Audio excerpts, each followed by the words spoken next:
Hello students, good evening, how are you. चलिए, एक नई एक्टिविटी आपके पास पहुंची है डिजीज़ को लेकर के, और उस डिजीज़ के कौन से जर्म्स कारण होते हैं उनको लेकर के। तो आप में से बहुतों ने अपने साइंस की बुक में पढ़ा होगा, तो बहुत सारे आंसर्स तो आपने निकाल लिए होंगे, है ना।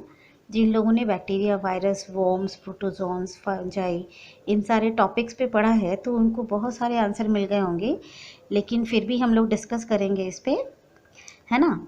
तो देखिए, इसमें आपका जो इंस्ट्रक्शन दिया है, recognise the agent of infection that is germs that cause following diseases. यहाँ पे 2 कॉलम में आपको कुछ डिजीज़ के नाम दिए गए हैं, और वो डिज़ीज़ के नाम आपको आइडेंटिफाई करने हैं कि वो बैक्टीरिया से होते हैं, कि वायरस से होते हैं, कि वॉर्म्स से होते हैं, या प्रोटोजोआ से होता है, या फंजाई से होता है। देखिए, नीचे जितने भी नाम आपके लिखे हुए हैं ना, bacteria, virus, worms, protozoans, fungi, ये सब माइक्रो ऑर्गेनिजम्स हैं। इनकी अपनी अपनी अलग अलग कैटेगरी है, अलग अलग तरह के होते हैं। इनके अंदर कुछ खास अलग अलग खासियत होती है ना। और इसकी वजह से इनका जो इफ़ेक्ट होता है बॉडी पर डिज़ीज़ के रूप में, वो अलग अलग होता है, और उनसे होने वाले डिज़ीज़ का अलग अलग नाम भी है। ठीक, तो चलिए हम लोग स्टार्ट करते हैं, देखते हैं कि हमारा ये जो डिज़ीज़ हैं वो किससे होते हैं, है ना। तो सबसे पहले कॉलेरा दिया है। कॉलेरा की डिज़ीज़ तो शायद आप लोगों ने सुना हो या नहीं, आप लोगों ने चैप्टर में ज़रूर पढ़ा होगा। इसमें ना बहुत ज़्यादा लूज़ मोशन होना, पानी जैसा लूज़ मोशन होना, उल्टी होना, और इतना ज़्यादा होना कि बहुत ज़्यादा हालत ख़राब हो जाती है, लोग बीमार पड़ के बहुतों की मौत भी हो जाती। पहले ये बीमारी बहुत ज़्यादा होती थी, अब तो इस पे बहुत कंट्रोल हो गया है, और ये बीमारी होती है बैक्टीरिया से। अब आते हैं हम लोग मीज़ल्स पे। तो मीज़ल्स का बीमारी शायद बहुतों को हो जाता है गर्मी में, या फिर सीज़न चेंज होने के टाइम में शरीर पे दाने दाने निकल आना, लाल लाल चकत्ते जैसा हो जाना। तो उसमें थोड़ी खुजली होती है, बहुत थोड़े रैशेज़ होते हैं, इरिटेशन बहुत होता है। तो ये 2-3 दिन ही रहता है, लेकिन अपने आप ठीक होता है, लेकिन ये होता है वायरस से। तो वायरस की एक खास तरह का वायरस है। अब आते हैं मम्प्स पे। तो ये भी आपके सीज़न के चेंज होने के टाइम में ही एक तरह का वायरल इन्फेक्शन है ये भी, जिसमें क्या होता है ना कि आपके दोनों तरफ के चिक्स है, या और आपका गले का हिस्सा है, वो उसमें सूजन आ जाता है। अब आते हैं हम लोग चिकन पॉक्स। चिकन पॉक्स तो अक्सर ही सभी को निकल जाता है 1-2 बार, है ना। तो चिकन पॉक्स में भी आपने देखा है छोटे छोटे दाने निकल आते हैं। हम लोगों के इंडियन कल्चर में माताजी भी निकलना कहते हैं इनको। तो इस समय भी इन्फेक्शन से बचाने के लिए अलग से बेड में रखा जाता है ना, ताकि किसी और को ना हो, बहुत सुरक्षित रखा, साफ़ सुथरा रखा जाता है। साफ़ सुथरा रखने का कारण क्या है, ताकि इन्फेक्शन ना हो, और साफ़ सुथरा रहने से वो जल्दी ठीक हो जाएगा। ये भी एक तरह के वायरस की वजह से होता है चिकन पॉक्स। ठीक, चलिए अब आते हैं रिंग वॉर्म। रिंग वॉर्म मतलब जिसको दाँत बोलते हैं ना, दाँत खाज, खुजली, वो खुजली होना, बिल्कुल गोल गोल लाल लाल चकत्ते जैसा हो जाना, और उस गोल के अंदर में बहुत खुजली होना, और उसको खुजा के अगर आपने स्किन के किसी दूसरे पार्ट को छू लिया तो वहाँ पे भी हो जाएगा। ये होता है फंगस की वजह से, फंगल इन्फेक्शन की वजह से होता है। तो ये इसमें हमें क्या लिखना होगा, फंजाई लिखना होगा, है ना। अब आते हैं हम लोग मलेरिया। मलेरिया का हम लोग जानते ही हैं, मच्छर काटने से हम लोग बहुत सारा काला हिट, लाल हिट, पता नहीं क्या क्या हम लोग यूज़ करते हैं मच्छरों से बचने के लिए। मच्छरों की बॉडी में एक तरह का प्रोटोजोआ होता है जो इस बीमारी को फैलाता है।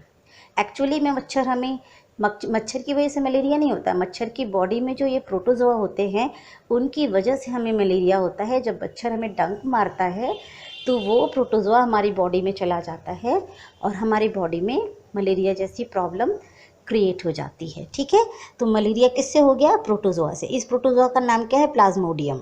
अब आते हैं हम लोग फाइलेरिया।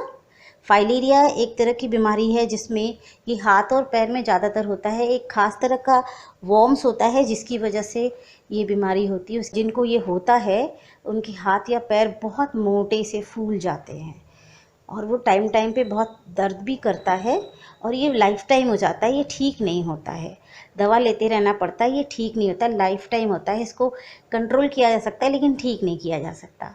तो ये हो गया फाइलेरिया जो वॉर्म्स की वजह से होता है। अब आते हैं डायरिया। डायरिया भी लूज़ मोशन। अक्सर देखो बारिश के मौसम में अगर हम लोग बाहर की चीज़ें वगैरह ज़्यादा खा रहे हों या फिर तली भुनी चीज़ें बहुत ज़्यादा खा रहे हैं तो लूज़ मोशन हो जाता है, जिसको दस्त भी बोलते हैं। तो ये भी वायरल इन्फेक्शन की वजह से ही होता है। आपने देखा वायरल इन्फेक्शन के कितनी चीज़ें हैं, और आपको पता है अभी भी हमारे आसपास वायरल इन्फेक्शन चल ही रहा है कोविड-19 के रूप में, है ना। अब आते हैं हम लोग डिप्थीरिया। डिप्थीरिया एक तरह का गले और थ्रोट का इन्फेक्शन है, जिसमें आपका रेस्पिरेटरी ट्रैक्ट जहाँ से शुरू होता है वो हिस्सा इन्फेक्टेड हो जाता है। डिप्थीरिया जो है बैक्टीरिया की वजह से होता है।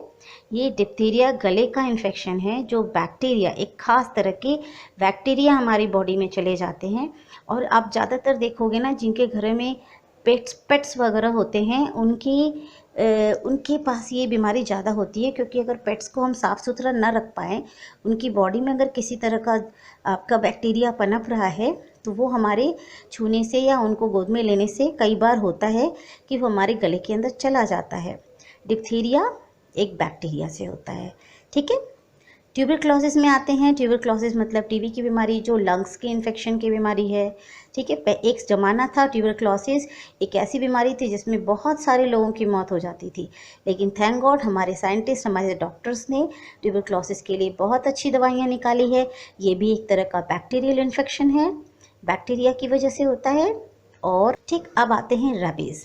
रेबीज़ की बीमारी आपने सुना होगा कि कुछ ऐसे कुत्ते हैं जिनके काटने से लोग पागल हो जाते हैं, लोग अजीब सी हरकत करने लगते हैं, उनके मुंह से लार निकलने लगता है और उनको पानी से भी भय लगने लगता है।